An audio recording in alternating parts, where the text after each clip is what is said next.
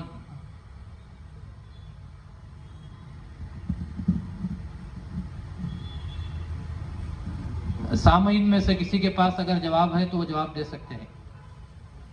ایک جگہ پہ ارشاد ایسا بھی ہے، قرآنی الفاظ مجھے یاد نہیں، اس کا ترجمہ ایسا ہے کہ ہم ساری جماعتوں کو جمع کریں گے، ان کی بخشش کے لیے آپ سے رجوع کیا جائے گا.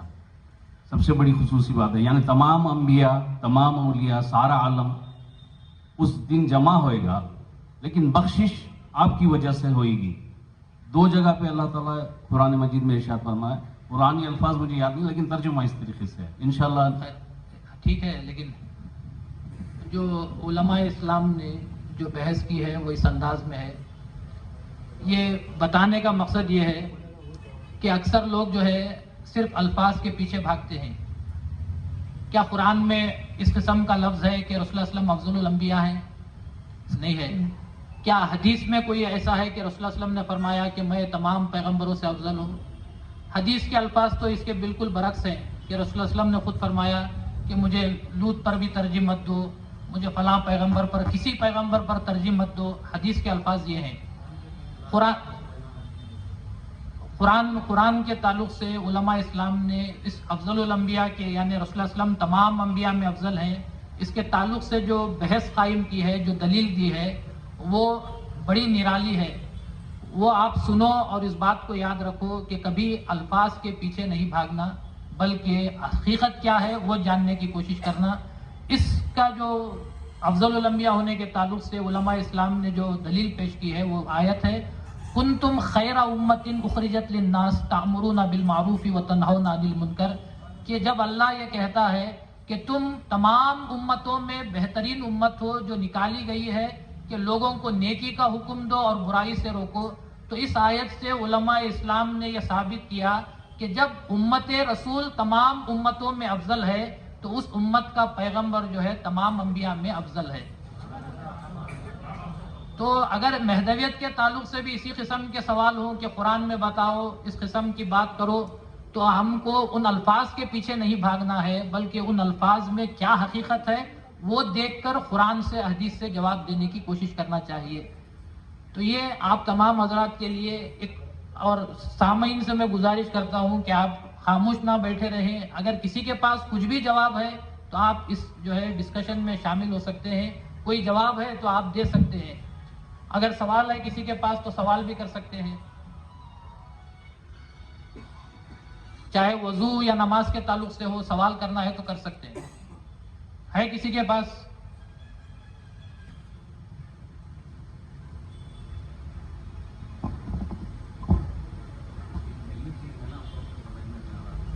اس واسطے تو یہ رکھی